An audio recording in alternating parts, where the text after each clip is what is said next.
Our feature speaker today is Dr. Michael Thurston from RIT. And Mike has been the technical director at the Golisano Institute of Sustainability at RIT for a long time. I don't know exactly when he took that title, but he's been at RIT for nearly 20 years. He's also director of the New York State Center of Excellence in Advanced to Sustainable Manufacturing, which is also located at RIT. And that organization works with companies across New York State. Mike is involved with several national and advanced manufacturing institutes, which give him access to other universities and companies all around the country. He got his PhD in mechanical and aerospace engineering from University of Buffalo. And his topic today is going to be using data to drive results in your manufacturing business. Now, we just talked a little bit about data in what we were getting in the information from Comtech, and ERP systems are an important part of that.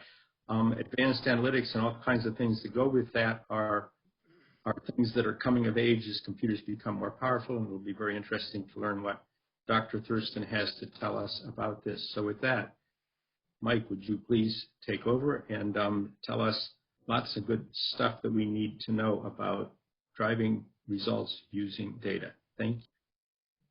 Okay, thank you, Bill, for the nice introduction. I have quite a bit of material here, and some of it I'm going to go through fairly quickly. I wanted to try to make sure, in case some people weren't familiar with the area, I covered some of the background. Bill gave a nice introduction to me. As he said, our center here is funded by New York State to work with companies across the state. And the Industry 4.0 area is one of the key areas that we're working in currently. So the presentation today, I'm going to do a quick overview of Industry 4.0, what that is, an introduction to data analysis and manufacturing, some of the terms that are used, talk about machine and process monitoring, then a broader topic around business intelligence, a little bit on the technology of machine learning, and then some suggestions if you're interested on how to get started. As an overview, probably most of you are familiar with the term Industry 4.0. It comes from the idea that there's a fourth industrial revolution that's occurring, which goes beyond computerization and automation to add intelligence and, in particular, more distributed capability to manufacturing. So there are a lot of technologies involved in Industry 4.0. You kind of see those on the right side here. A lot of them we're going to talk about today: big data, cloud computing, additive manufacturing, robotics, Internet of Things. And these technologies have a potential to impact broadly many elements of your manufacturing operation. Why are we interested in those? We're hoping to, or interested in implementing to get improved and quicker decision making, improve our resource productivity and efficiency, improve flexibility and agility of our operation. Oh, sorry about that. Customer responsiveness, and then also, if you're a product producer, generate more value through new services.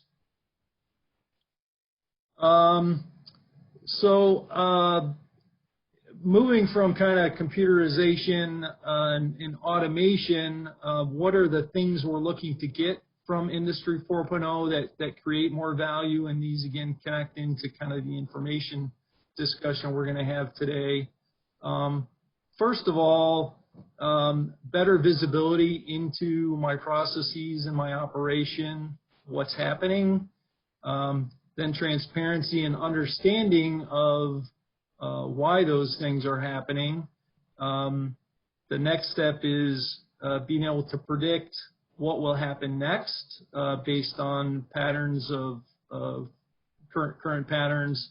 And then ultimately, we want to be able to influence the outcome or optimize the outcome based on the information and the technologies that we're putting into play. So that's kind of the quick introduction there. So I'll start with, again, an introduction of terms here around data analysis in manufacturing. First, what are some of the opportunities? Many of you are familiar with the DMAIC cycle and continuous improvement, and obviously measuring and analyzing the situation are really key to continuous improvement. And usually we're focused on, or hopefully we're focused on, key performance indicators for our business: increasing revenue, reducing cost of goods sold, reducing backlog of orders and customer cycle time, and so on. Data analysis has opportunity or the potential to help us better understand these KPI and how we can influence them. So today, kind of the current state for most people is we look at these performance indicators that are important to our business. Hopefully we measure them, and then we try to analyze them and understand what we can do to make them better. Where some of the new technology comes in is it provides a means of modeling and understanding the relationship of those KPIs to other data elements that you can collect in your business, and understanding which of those data elements can or are impacting your KPI today and can result in improvements. Looking at kind of the information hierarchy in a manufacturing process, this comes from an ANSI ISA standard. If you start at the bottom, we're kind of starting at the machine level in sensors and signals. Next, the control in process visualization level with PLCs and SCADA systems. And then we start to get into management type systems. MES is a term that stands for manufacturing execution systems. There is software out there to help manage operations. Most small and medium-sized manufacturers don't use software technology for this today. They kind of have their own internal processes. Steve talked about ERP. Obviously, most of you are probably using ERP. Some other business planning and logistics tools are supply chain management and customer relations management. Typically, and this is something that as we look at trying to connect processes and machines more into the business operation, there's a bit of a disconnect between the systems that we have for manufacturing, which we call operational technologies, and then the systems and the networks we have for business systems, which we call IT or information technologies. And as we try to connect the information, we need to figure out how to bridge these two areas. But as Steve mentioned, cybersecurity is very important at all levels, but even more important as you get to your equipment, because you don't want your processes to be shut down due to some virus or infection. So today, people are trying to isolate these two levels, but figure out a way to move information between them. The Internet of Things is a term you've probably heard about. There's a kind of a related term called the Industrial Internet of Things, or IIoT, which talks about the sensors and actuators, processors, and embedded software and the connectivity. And this is an area, particularly on the commercial side, you see obviously a huge explosion in technologies, smart devices, collecting information and making decisions. And this technology is starting to move into manufacturing and provide easier to integrate technologies. But again, we want to make sure that smart devices we do use in manufacturing are secure. We talked about connectivity between the different network levels in an operation, and that's very important if we're trying to vertically integrate our processes and provide plant visibility for manufacturing management into the process. So looking towards vertical integration of processes. And more today, the larger companies, Fortune 500 companies, are looking for more horizontal integration and visibility into their supply chains and also connectivity with their customers. So horizontal integration is another driver that affects some of these systems and technologies today as well. So more in line with kind of the outcomes we're looking to try to get to today is how do I extract value from data? And obviously there's been quite an explosion in technology here as well in recent years. Big data and cloud computing. So big data is a general term to refer to large, complex, integrated data sets. And then the cloud is obviously a way to provision storage and computing power and also software services to be able to handle data, analyze data, and also provide business services. Business intelligence is kind of a general term that includes both data visualization, data mining, which is a very structured way to look at relationships and data, and then data analytics, which these terms don't all have really crisp definitions, but when we talk about data analytics, we think a little more about trying to develop models, a relationship that define the relationship between data. And then machine learning is another area that's been exploding recently. A lot of development in the image processing area.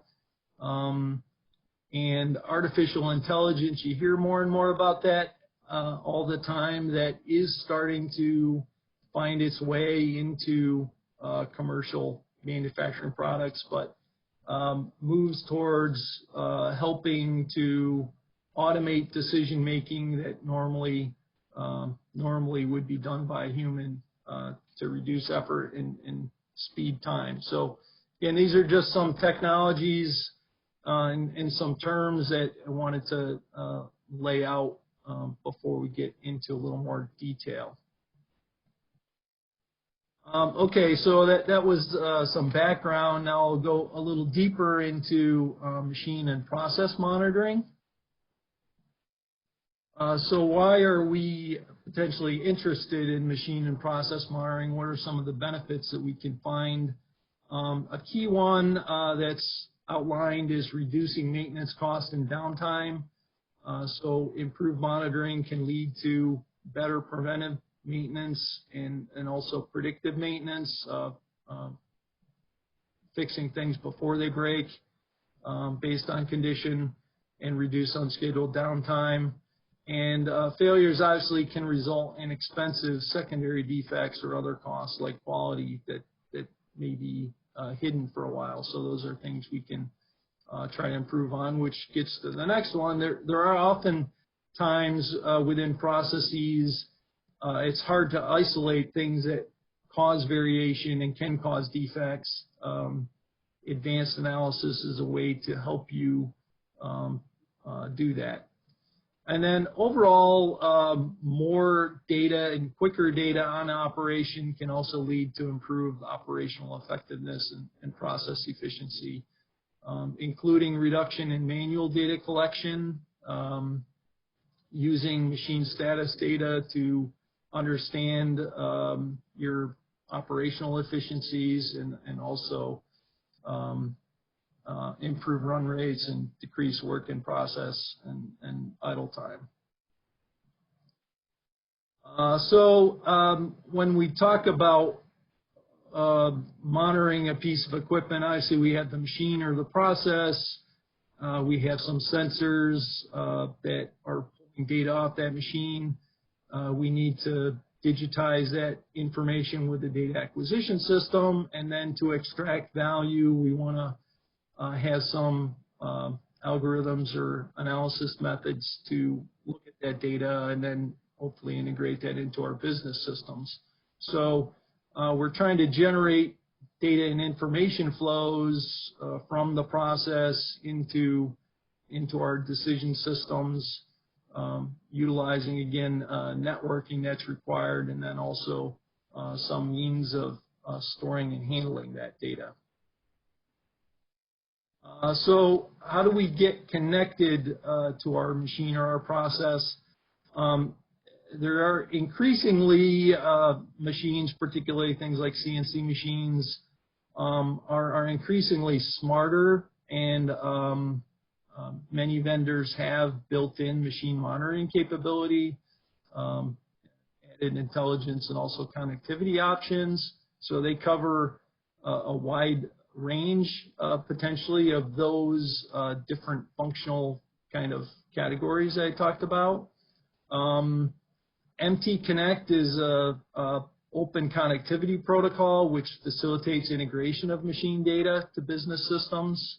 So that's being increasingly available. Normally you have to pay a little bit additional for that, but it basically takes a diverse set of machine controllers potentially and can provide a common interface to allow you to better integrate all that information that may be typically locked into the machine controller. When I get to legacy machines, that can be a bigger challenge if they don't have some of these capabilities. But typically there are still sensors there and a control system that may allow me to access some of the existing sensors. There may be other sensors, though, that I need in order to do things like predictive maintenance. And on older equipment, then we have to ask the question, how can we effectively add and connect those sensors? So what kind of sensors might we be interested in? Electrical measurements are fairly straightforward and inexpensive and can give you a lot of information about the state of your machine. Is it operating? What level is it operating at? Vibration and acoustic measurements are probably one of the leading types of sensors that are used for predictive maintenance on rotating equipment because they provide signals of mechanical defects as they evolve. Temperature also, a lot of machines as they start to fail generate excess heat in areas, so temperature is a good indicator and is also critical to many processes. Other ones, depending on the type of a machine, there's a whole variety. There has been an increase in availability of various kind of fluid monitoring equipment. Fluid level is an easy one to implement, but condition of lubricants, for example, is an area where there's been development. And then there's also been a lot of recent development in optical and image sensors, which can be used for kind of quality assessment recently. So if I don't have, well, I guess this covers the built-in as well. So when I have a sensor, now I need to digitize that data and extract a signal from it. So as I said before, many machines do have built-in data acquisition for sensors that come with a machine. We talked about MT Connect. There are products, and I'll talk some more about these later, for machine monitoring that do have already kind of developed interfaces to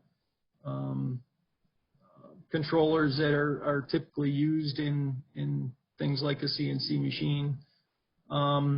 if I need more information, how do I add that? Well, traditional or low-cost PLC can be a way to do it. It's good industrial strength and hardened data acquisition option, and many companies do have resources that know how to program and use these.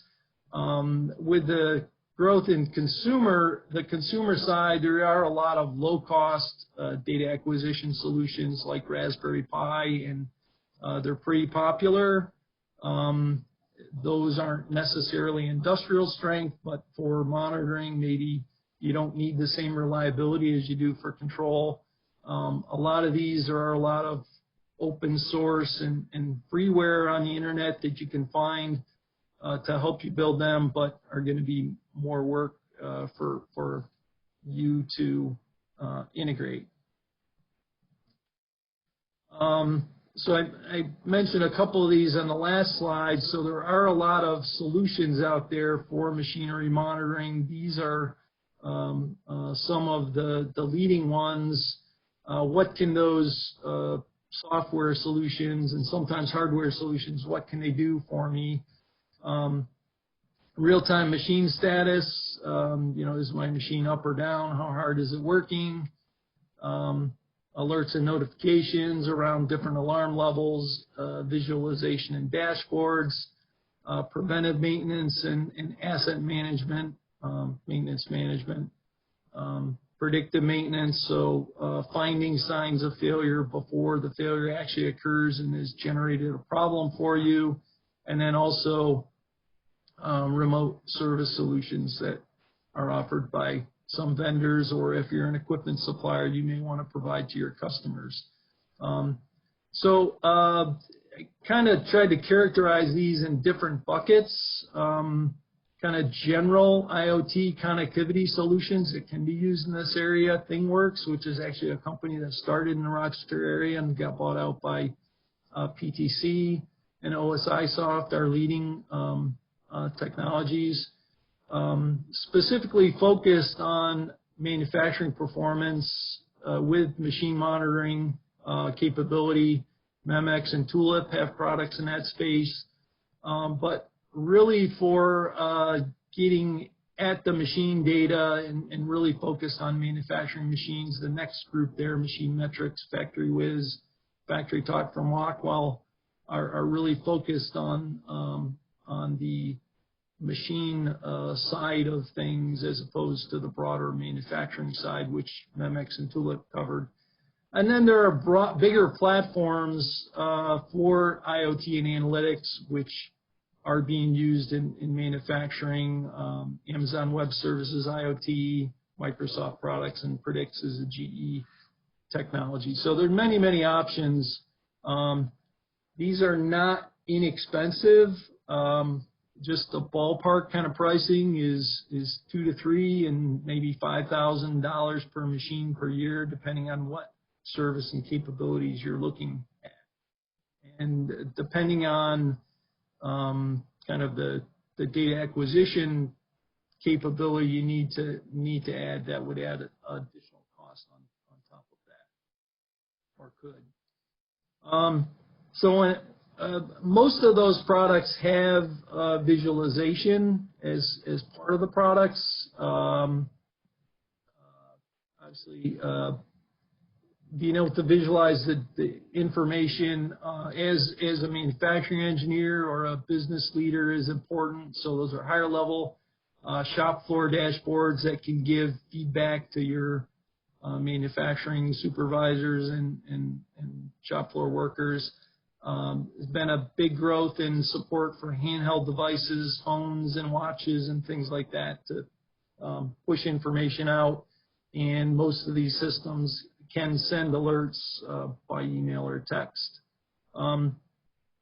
There are, for visualization side, there are some open source and low cost solutions if you want to do it yourself that are available. So on the deployment side, we talked about cloud-based solutions. There are many companies offering IoT solutions that are cloud-based. it can be a way to get an implementation done quickly. And I will say, I don't know offhand, but the products that I talked about a couple of slides back, some of these are probably cloud only. The ones in the machine connectivity and monitoring space, they tend to have both cloud or on-site options, so you can use your own networks. So cloud can be a quick way to get started, but there are challenges and questions. In some cases, the business model of companies that want to provide this services that they want to control your data so they can keep charging you the monthly fee to handle the data and provide service. And ownership can be a question at times. A lot of these companies are small companies, so if the company goes under, how do I continue the capability that I've gotten used to if it's cloud-based? What happens if my networks go down and it's a capability I'm relying on? And then, again, the information security needs. I would say in terms of data security, most of these cloud-based systems can be highly secured, but you're still moving data back and forth, and it's always a question who has access to your data and how safe it is that you need to ask. So I have a couple of examples here of different flavors of machine and process monitoring, just to kind of give you a feel of what some other people are doing.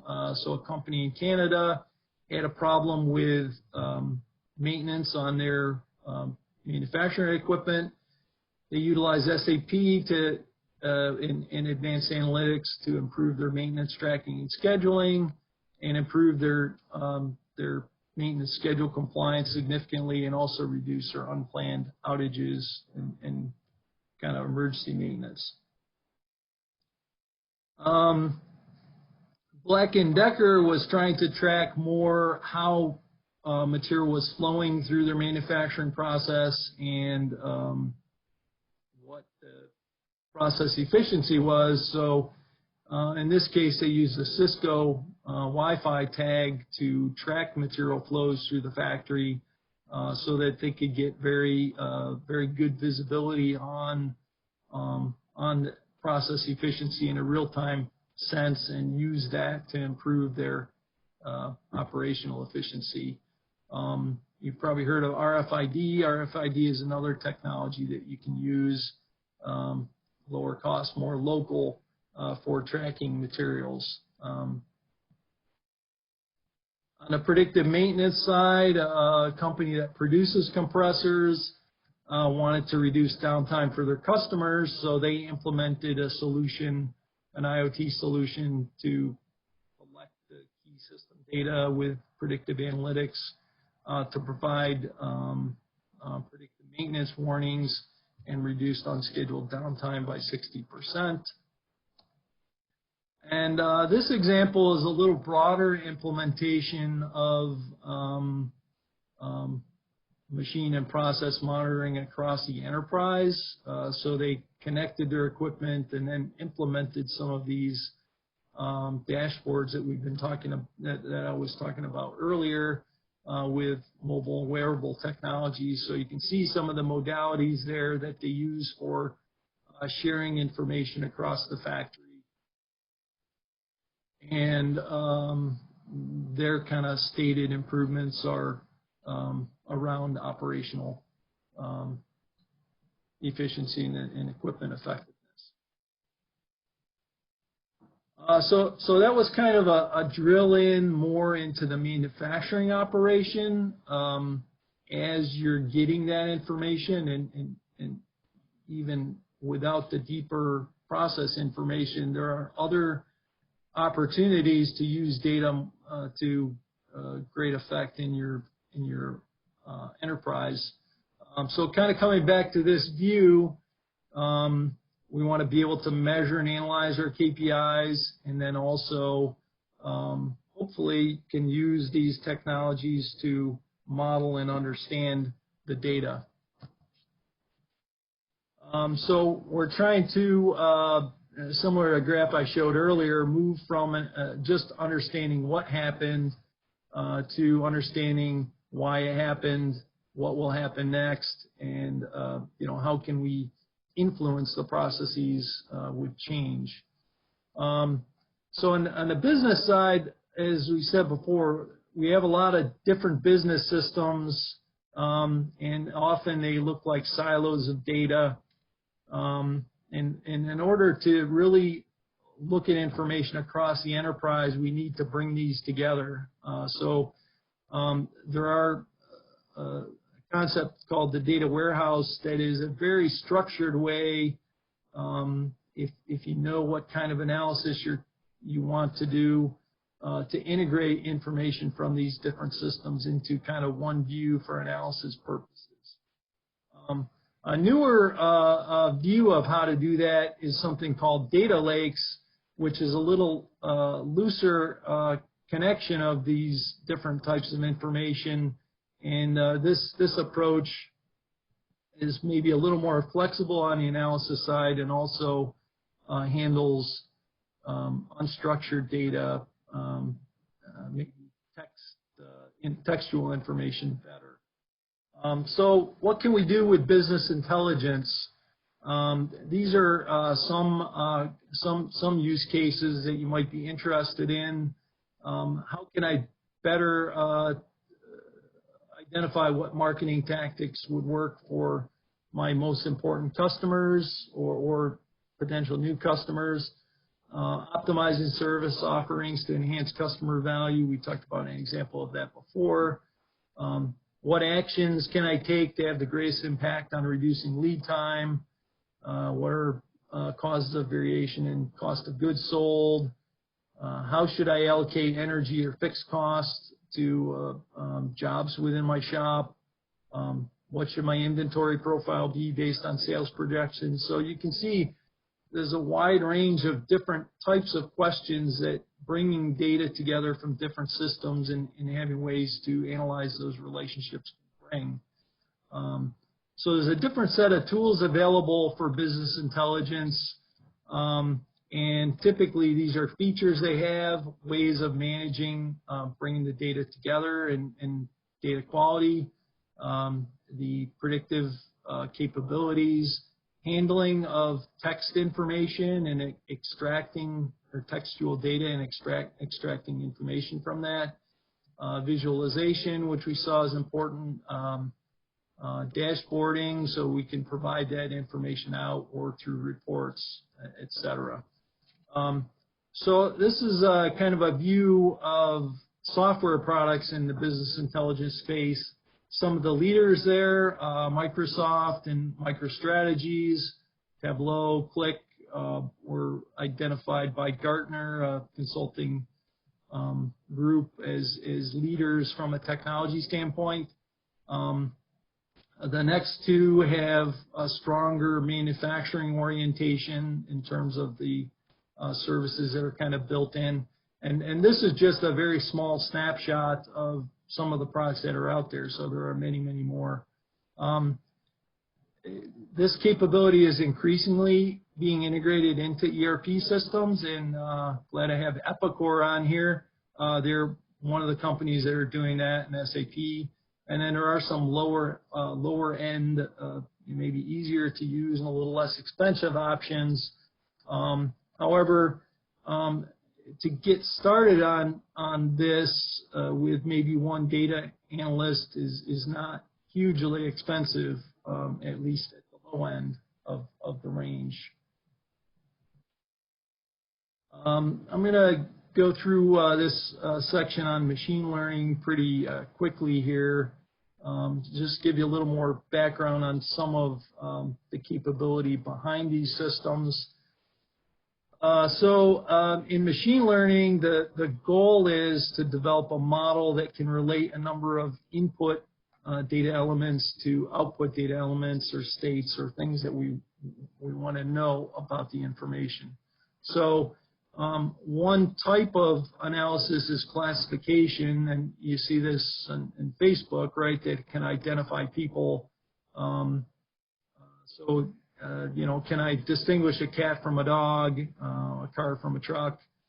A lot of use in the medical space. Is this MRI normal? If not, what diagnosis is supported? Is my part good or bad? So kind of discrete classification. The other, another major use is prediction. So based on the pattern of data, and usually that includes time-based factors, what's likely to happen next? Is my process trending towards a failure limit? So that's kind of the predictive maintenance kind of application. In order to build these, you need a framework to build them in, but you also need a lot of data. And the most prominent approaches today are supervised learning, which means you have to classify the data ahead of time, and then the system can learn based on how you labeled it, the features to help it classify. There are many different technologies and model structures to do this, and it's often difficult to predict which type of model might work best for a particular problem. There are examples out there, like in the case of image analysis, where so much work has been done. There are very clearly templated approaches, but in some less handled problems, it may take some time to figure that out. So a couple of manufacturing examples, kind of image-based analysis where we can classify a texture or a finish, for example, on a machine part. An assembly, are all the parts in my assembly? And are there defects in my assembly? Is there a damage to a part, for example, on the left side? Looking at a waveform there that's likely an acoustic or a vibration waveform on a piece of equipment, being able to extract the features from that electrical signal to determine what represents normal operation from trending abnormal to a state that really needs service. There are a lot of open source software products available, both for managing your big data and then also for handling the analysis. A lot of these were developed by companies. You see there, Google, Uber, and Facebook, and they've made them open source for everybody to use and improve. We use these extensively for the research we do. If you hire a data scientist, they likely are familiar with these and can use some of these themselves. In some cases, the products that we talked about earlier may be using elements of these within their system or have the ability to add capability through extension with programming with some of these tools. And again, to the cloud side, it's pretty straightforward to provision these types of tools and systems in the cloud, and many different flavors of cloud that pretty much can all be set up the same way to support this kind of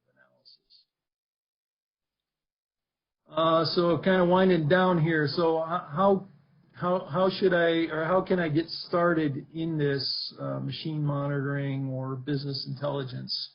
Well, let's start with why. Hopefully you got a little bit of feel for that through the presentation, but competitiveness, business intelligence and Industry 4.0 will increasingly be differentiators in manufacturing performance, and other people are getting started here worldwide. So to maintain competitiveness, you may need to start developing this capability. Opportunity, you probably already have a lot of data that's not being fully utilized and could extract more value. And then capability building and return on investment. It's likely that there are some good value opportunities that you can use to start developing internal capabilities and building momentum. So how to get started, and this is kind of adapted guidelines from IBM. So you want to start by identifying your major manufacturing or business challenges and opportunities, and focusing on things that are important to you, and looking at which ones may have a fit towards examples that you've seen before that other people are doing with data analysis. Develop a project plan for those opportunities, including measurable outcomes, and get your management buy-in. Again, start with existing data, which can be a lower cost way to get started, as opposed to adding expensive machine monitoring equipment. And then you don't necessarily have to go all in and buy expensive technology if you can prototype using existing or low-cost tools to kind of start developing some organizational confidence that there is benefit. Then you can convince yourself or your organization that there's an opportunity to invest in. Obviously, there's a lot of technology involved there, and you may not have resources to do this. There are programs, most colleges in the data science space, RIT and U of R have programs.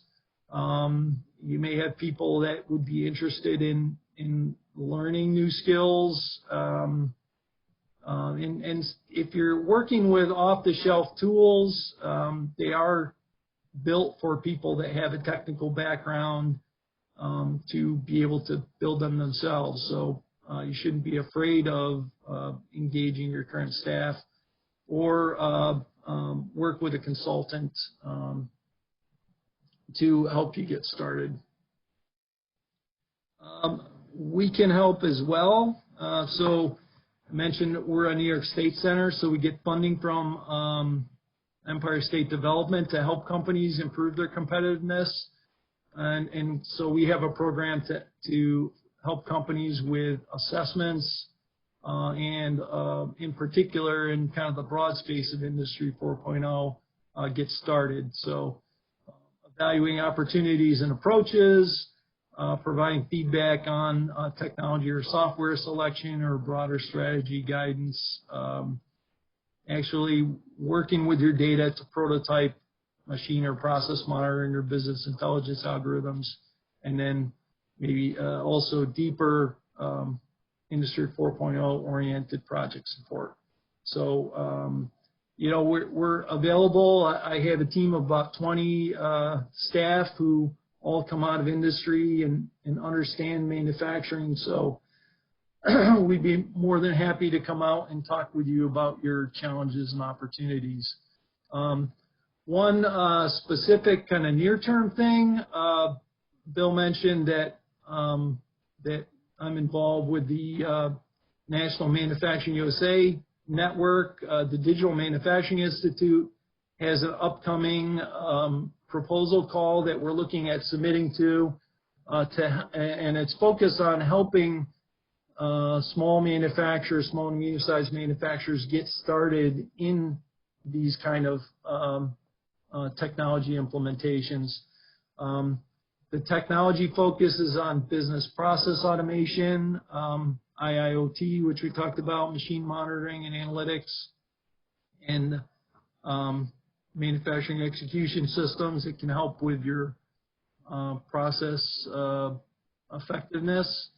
And the project goals are to develop a starter kit for small manufacturers that define specific technology options and implementation approaches to address defined business problems that would come out of the project as well. And then to do a few implementation case studies with companies to assess the benefits and return on investment.